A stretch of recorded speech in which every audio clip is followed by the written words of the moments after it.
Hello అండి, నేను సడన్గా వీడియో పెట్టడానికి ఒక కారణం ఉంది. మీకు ఒక అమ్మాయి గురించి చెప్పాలి. అసలు నా జీవితంలో అమ్మాయిని టాపిక్ వస్తుందని నేను ఎప్పుడు అనుకోవాలా. చిన్నప్పటి నుంచి మా ఫ్రెండ్స్ అందరూ వాళ్ళ గర్ల్ ఫ్రెండ్స్ వేసుకొని తిరుగుతుంటే నేను ఇంట్లో అమ్మ కొత్తిమీర కరివేపాకు తెచ్చుకుంటూ తిరిగేవాడిని. మా ఫ్రెండ్స్ని చూస్తే అసూయ, అమ్మాయిలతో మాడాలంటే భయం. అర్థమైపోయింది మన జీవితంలో లవ్వు గివ్వు సెట్ కావాలి. సిన్సియర్గా వెళ్ళి మా అమ్మ నాన్న అడిగా నాకు పెళ్లి చేయండి అని. మొదట కంగారు పడ్డారు, కానీ తర్వాత నా కరువు అర్థం చేసుకొని ఒక మంచి సంబంధం చూశారు. ఇంకేముంది, పెళ్లి సెట్, మండపం సెట్, రాబందులు అదే చుట్టాలు వచ్చారు. పండగ తయారు చేసిన గంగిరెద్దులో పెళ్లి కూడా కొంచెం కూర్చోబెట్టారు. చిన్నప్పటి నుంచి సినిమాలో చూపించినట్టు ఓ అద్భుతంగా పెళ్ళి, ఆ తర్వాత అదేదో చేసుకుంటారు కదా అది అని గట్టిగా ఫిక్స్ అయిపోయింది. మండపం తీసుకెళ్ళారు, పీటల మీద కూర్చోబెట్టారు. పంతులు పెళ్లి కూతురుని తీసుకురామ్మా అన్నాడు. వాళ్ళ చెల్లెళ్ళి ఒక ఉత్తరం పట్టుకొచ్చింది. అది చిచి నా నోటితో నేను చెప్పలేను, మీకు అర్థమేముంటుంది కదా. మొగుడు పోయి మొండేడుస్తుంటే రంకు మూడిసి రాయిసిరినట్టు ఈ చుట్టాలందరూ వచ్చి ఎదవ శార్కాశములు ఎటకారంలో సచ్చిన పోని ఇంకెంతసేపు చంపుతారండి. చేస్తారు ఎదవలు వాళ్ళని కాదు దాన్ని అనాలి. ఒసే నువ్వు ఎక్కడున్నా పట్టుకుంటా, నీ అంతు చూస్తా, రేపే నీ ఫోటో ఆన్లైన్లో పెడతా, మీరందరూ కూడా కనబడితే దయచేసి నాకు చెప్పండి please. Thank you very much. నేను నా మైండ్ సెట్ ఎందుకు డిప్రెషన్లోకి వెళ్ళనండి. 10 సంవత్సరాల నుంచి ఒక మనిషి పొద్దున లెగిస్తే సాయంత్రం నా లాస్ట్ చూపు అతను అవుతాడు. ఇంట్లో ఎంటీ ఇల్లు అయింది నా హౌస్. ఫస్ట్ కంప్లైంట్లో మీరు రాజ్ తరుణ్ పైన చర్యలు తీసుకోకుండా తను నాతో కలిసి ఉంటే చాలు అని అన్నారు. సెకండ్ కంప్లైంట్లో తను నన్ను ఇల్లీగల్గా ఇట్లా వాడుకుని వదిలేశాడు అంటున్నారు. ఇప్పుడు కూడా మీరు రాజ్ తరుణ్తో కలిసి ఉండాలని అంటున్నారు, మళ్ళీ పోలీస్ కేసులు పెడతా ఉన్నారు. కలిసి ఉండాలని పోలీస్ కేసు పెట్టడం కాదండి. పోలీస్ కేసు ఫస్ట్ నేను మాల్వి మల్హోత్రా అని వాళ్ళ తమ్ముడి పైన పెట్టాను. నన్ను బెదిరించారు.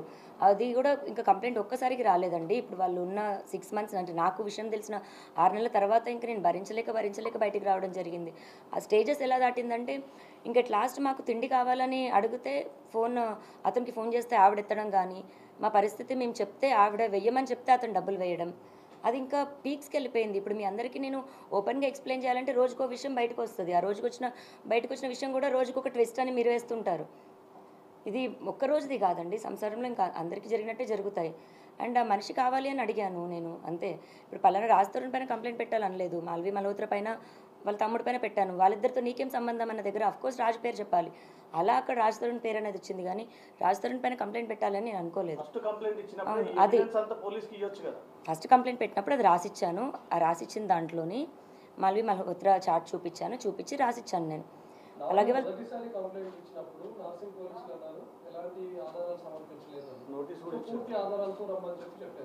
సెకండ్ టైం మీరు వెళ్ళినప్పుడు ఆల్మోస్ట్ 150+ ఫోటోగ్రాఫ్స్ ఎవిడెన్స్ అన్ని కూడా మీరు సబ్మిట్ చేసినట్టుగా తెలుస్తుంది. ఇప్పుడు నార్సింగ్ పోలీసులు ఏ విధంగా వ్యవహరిస్తున్నారు? రాజ్ తరుణ్ని కాంటాక్ట్ అవుతున్నామని ఏమైనా చెప్తున్నారా? రాజ్ తరుణ్ పైన కేసెస్ పెట్టామని ఏమైనా చెప్తున్నారా? రాజ్ తరుణ్ని అదుపులోకి తీసుకుంటామని అసలు నార్సింగ్ పోలీసులు ఏం చెప్తున్నారు? నేను ఫస్ట్ కంప్లైంట్ పెట్టినప్పటికీ ఈవినింగ్ 7-8 అయిపోయిందండి. సో నాకు రిసిప్ట్ ఇవ్వడం కానీ అవేమీ జరగలేదు. అఫీషియల్గా నేను రిసిప్ట్ కలెక్ట్ చేసుకున్నాక పోనీ ఎఫ్ఐఆర్ అన్నది దానికో ఎవిడెన్స్లు అన్నది ఇస్తాము. రెండో రోజుకి తెల్లారుజాము నుంచి మీడియాలో ఎలా వచ్చిందో మీ అందరికీ తెలుసు. ఆ డే నాకు బయటికి రావడానికి అంతా కూడా నేను ప్రిపేర్డ్ లేను. ఫస్ట్ నేను మీడియా ముందుకి అంత ప్రెస్ మీట్, ఇప్పుడు ఇంత ప్రెస్ మీట్ వచ్చినప్పుడు కూడా నేను ఎలా వణికాను అన్నది మీ అందరికీ తెలుసు. నేను కెమెరాస్కి అంత అలవాటు లేదు నాకు. అండ్ ఇప్పుడు ఎవిడెన్స్లు 12 ఏళ్ళ ఎవిడెన్స్లు తీయాలంటే ఒక్క రోజులో నేను రెడీగా ప్రిపేర్డ్గా లేను కదండి. నాకు 1-2 డేస్ టైం పడుతుంది. ఆ 1-2 డేస్ టైం తీసుకొని ఎవిడెన్స్లు ఇచ్చాను.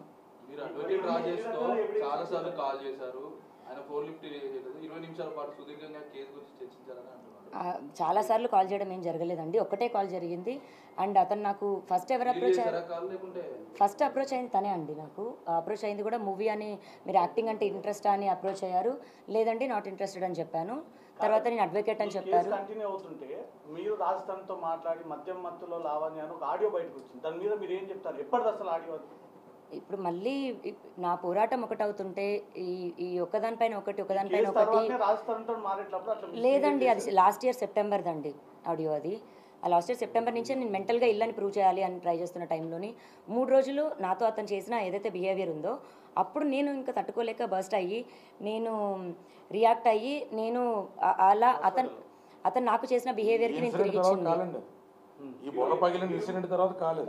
ఇందాక క్వశ్చన్కి సమాధానం చర్యలు తీసుకుంటా ఉన్నారా లేదా మీకు ఎలాంటి భరోసా ఇచ్చారు? అసలు రాజ్ తరుణ్ నార్సింగ్ పోలీసులను కూడా మనం ఇన్ఫ్లుయెన్స్ చేస్తున్నాడు. ఎందుకంటే మీరు కేసు పెట్టి దాదాపు చాలా రోజులు గడుస్తుంది. కేసు కూడా అయింది కదా. అది మీరు పోలీసులను అడిగితే బాగుంటుందేమో అండి. దగ్గర నుంచి చూస్తున్నారు ఆ అమ్మాయి బిహేవియర్, రాజ్ తరుణ్ బిహేవియర్ చూస్తున్నారు కదా. What is exactly Raj Tarun and Lavanya అని చెప్తే ఏం చెప్తారు? ఇద్దరు ప్రేమించుకున్నమాట వాస్తవం అమ్మా. ఇద్దరు ఇంపల్సు, ఒక మాదిరి ఇమ్మెచ్యూరుడు. అయితే ఇద్దరు కూడా జీవితాన్ని చాలా క్యాజువల్ గా తీసుకున్నారు. ఆ పిల్లకి ఆ పిల్ల, ఈ పిల్లోడికి ఈ పిల్లోడు. పెళ్ళైన తర్వాత అత్తమాంగారాలు పిలుస్తున్నారు కదా, ఫంక్షన్ల గాట్లకి తిప్పుతున్నారు కదా, నాకు అన్ని రకాలుగా ఉన్నప్పుడు రాజ్ తరుణ్ నన్ను ఎందుకు వదిలేస్తాడు అని ఓవర్ కాన్ఫిడెన్స్ తో ఆ పిల్ల పెళ్లిని రిజిస్టర్ చేయించుకోకపోవడం తప్పు. 11 ఏళ్ళు తిరిగిన తర్వాత కొత్త కొత్త వైబ్స్ అలవాటు అయినాయి కదా అని ఈ అమ్మాయిని ఇల్లు పొలవై వదిలించేసుకుందాం అని కూడా రాజ్ తరుణ్ తప్పు. ఎన్నాళ్ళు తిరుగుతాం, ఎన్నాళ్ళు అమ్మాయిలు మారుతాం. 2010లో వీళ్ళిద్దరికి కూడా వైజాగ్ లో పరిచయం అయితే 12-13 లవర్స్ కింద ప్రేమ కొనసాగితే 14న ఈ అమ్మాయికి సంబంధించినటువంటి పుట్టినరోజు, ఆ పిల్లడికి సంబంధించిన పుట్టినరోజు నాడు వీళ్ళిద్దరూ కూడా గుళ్ళో పెళ్లి చేసుకోవడం జరిగింది. తర్వాత ఎప్పుడు కూడా ఈ అమ్మాయి గోవాకి వెళ్ళినా, ఏ ఫంక్షన్లకి వెళ్ళినా, వాళ్ళింట్లో ఫంక్షన్ లో ఉన్న నల్ల పూసలు వేసుకుని ఆ పిల్ల ఫంక్షన్ లో కూర్చుంది. మరి నల్ల పూసల ఫ్రెండ్ కి వేసేటువంటి అద్భుతమైన కల్చర్ రాజ్ తరుణ్ ఎక్కడి నుంచి వచ్చిందో, మరి అలాంటి విషయాలన్నీ కూడా రాజ్ తరుణ్ అనేటువంటి మహానుభావుడే ప్రజలందరికీ కూడా వివరించాలమ్మా. ఎందుకంటే ఆ అమ్మాయి అబార్షన్ ఫోటోలు మీకు చూపించా, ఇదిగోండి ఆ అమ్మాయి నల్లపూసలో. ఇది రాజ్ తరుణ్ ఏ గోవా తీసుకెళ్ళినప్పుడు మరి అక్కడ హోటల్లో ప్రాబ్లం వద్దనుకుని పెండమిల్లో ఏమన్నా నల్లపూసలు వేసాడేమో కూడా ఆ మహానుభావుడు వచ్చి మీడియాకి వివరించారు.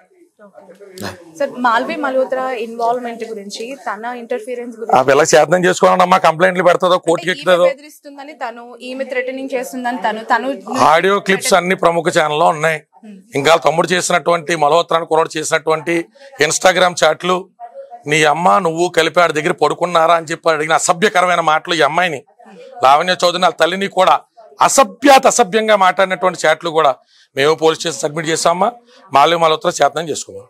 రాజ్ తరుణ్ గారి ఫ్యామిలీ నుంచి ఎలాంటి రెస్పాన్స్ వచ్చిందండి? అంటే ఈ అమ్మాయికి తరపున వాళ్ళు ఏమైనా మాట్లాడారు? అలా తెలియదండమ్మా, ఈ పిల్లకంటే ఏం జరిగిందని సంగతి. ప్రయాణంలో తర్వాత వదిలించుకుంటానని చెప్పి మాట్లాడినప్పుడు ఏ తల్లిదండ్రులైనా కొడుకుకి నచ్చ చెప్తూ ఉంటారు, లేదంటే ఉండమని చెప్తూ ఉంటారు కదా. అమ్మా వాళ్ళు ఏం చెప్పారో ఏం చెప్పలేదో, ఈ పిల్లకి అన్యాయం జరుగుతుంటే మాత్రం చిద్దులాసంగా చూస్తా కూర్చున్నారు. వాళ్ళు ఎక్కడ మీడియా ముందుకు రాలేకపోయినా పెద్ద మనుషుల సమక్షంలో వీళ్ళ అమ్మ నాన్న కూడా వాళ్ళ అమ్మ నాన్న కలిసే తిరిగారుగా. ఒక 500-600 పార్టీలు వియ్యంకులు ఇద్దరు కలిసే కూర్చున్నారుగా. మీరు అందరూ మందు సిట్టింగ్లు వేస్తున్నటువంటి ఫోటోలు వీడియోలు కూడా మా దగ్గర ఉన్నాయిగా. మీరేమంత స్ట్రేంజర్స్ కాదుగా. వీళ్ళిద్దరేమో నిన్న మొన్న ఇంటర్మీడియట్ కంప్లీట్ అయిపోయి లేసిపోయి వచ్చిన బ్యాచ్ కాదు కదా. 11 ఏళ్ళు కాపురం చేశారు, ఇరు కుటుంబాలు కలిసే తిరిగినాయి. మా ఓడలో తప్పు చేస్తున్నాడండి, మనం పిలిపించి మాట్లాడదామండి అని. ఎందుకు మాట్లాడాలా? మీరు కూడా వదిలిపోయింది అనుకున్నారు, ఇంకో కొత్త వాళ్ళు వస్తుంది అనుకున్నారు. మరి కాస్ట్ ఫీలింగ్ ఏమైనా వచ్చిందేమో. ఈ అమ్మాయి చౌదరీస్, ఆ అబ్బాయి బ్రాహ్మిన్స్, మరి అమ్మాయి మల్హోత్రా అమ్మాయి కూడా అదే కమ్యూనిటీ గట్టి ఏమన్నా వాళ్ళు ఏమన్నా చేసుకున్నారు మాకు తెలియదు. ఈ విషయాన్ని కూడా బయటికి రావాలి. ఇప్పుడు నెక్స్ట్ ఫర్దర్ గా లావణ్య తరపున ఎలాంటి డెవలప్మెంట్స్ ఉండబోతున్నాయి? అంటే తను చాలా నర్వస్ గా ఉంది, సహాయం కోరుతోంది. ఆ పిల్ల అన్నం కూడా తినలేదు 4 రోజుల నుంచి. ఇండస్ట్రీ నుంచి ఎవడొస్తా వచ్చాడు, రాకపోతే రాపడమ్మా. న్యాయస్థానాలు లేవా? ఎక్కడికి హైకోర్టుకి వెళ్తా, హైకోర్టుకి సుప్రీంకోర్టుకి వెళ్తాం. ఆ పిల్ల దగ్గర ధర్మం ఉంది. ఆ అబ్బాయి వాడుకున్నాడు, వంచాడు, నాశనం చేశాడు ఆ పిల్ల జీవితాన్ని. వెళ్తా కూడా తిన్నంగా వెళ్లకుండా ఆ అమ్మాయికి కూడా ఎవరితో రొంకంట కట్టి వెళ్తున్నాడు. మరి ఆ పిల్ల జీవితాన్ని ఎవరు చక్కదిద్దుతారు? ఎవరికి ఏం తెలిసిన మాట్లాడుతున్నారు? ఆ పిల్ల బూతులు తిట్టేస్తుందంటే కడుపు రగిలిపోయిన ఆడదేం చేస్తుంది? బూతులు తిట్టుకొని ఇట్లు చెప్తుందంట అమ్మా. కడుపు రగిలిపోయి కడుపులు తీయించుకొని అన్ని రకాల బాధలకు గురే 15 కుక్కల మధ్యలో బతుకుతుంటే ఆ పిల్ల గోట్ అనే సినిమాలో డాగ్ అనే సినిమా తెస్తే ఈ పిల్ల జీవిత చరిత్ర తీయాలి. 10 ఏళ్ళ నుంచి 15 కుక్కల మధ్యలో బతుకుతున్న ఆ పిల్లనే డబ్బులు ఇస్తానని చెప్తున్నాడంట. డబ్బులు తీసుకురారు. నువ్వు పేటీఎం అని, గూగుల్ పే ఎవరు కొట్ట నీ కుక్కలకి ఎంత ఖర్చు పిల్ల ఏం కొంది అన్ని పెట్టుకుందాం రమ్మని చెప్పండి. ఎందుకు వచ్చిన మాట్లాడమే. ఎగ్జాక్ట్లీ ఏ ఇయర్ నుంచి వీళ్ళకి గ్యాప్స్ పెరగడం జరిగింది? మాల్వి ఎంటర్ అయిన తర్వాతనేనా, లేదంటే తనకి స్టార్ట్ అయిన తర్వాతనా? లాక్డౌన్ తర్వాత నుంచి మనోడు చేస్తున్నటువంటి కొంత అనుమానాస్పదంగా ఉన్నా పిల్ల అడ్జస్ట్ అవుతూ వచ్చింది. సినిమా ఇండస్ట్రీ కదా, కొన్ని విషయాలు అంటే పట్టించుకోకూడదు అన్నట్టుగా 1-2 సార్లు చిల్లుబుర్లు ఆడుకున్నా. ఇలాంటి చుట్టుపక్కల ఉన్న సినిమా పెద్దలు వాళ్ళు వీళ్ళ మధ్య పంచాయతీ చేశారు. ఏ పెద్దలు చేశారు, ఎప్పుడెప్పుడు చేశారో ఆ కాల్స్తో సహా బయట పెడతాం అమ్మా. అందుకని ఆ పిల్ల జీవితం విషయంలో బాగా దరిద్రమైన మాత్రం మాల్వి మల్హోత్రా వచ్చింది.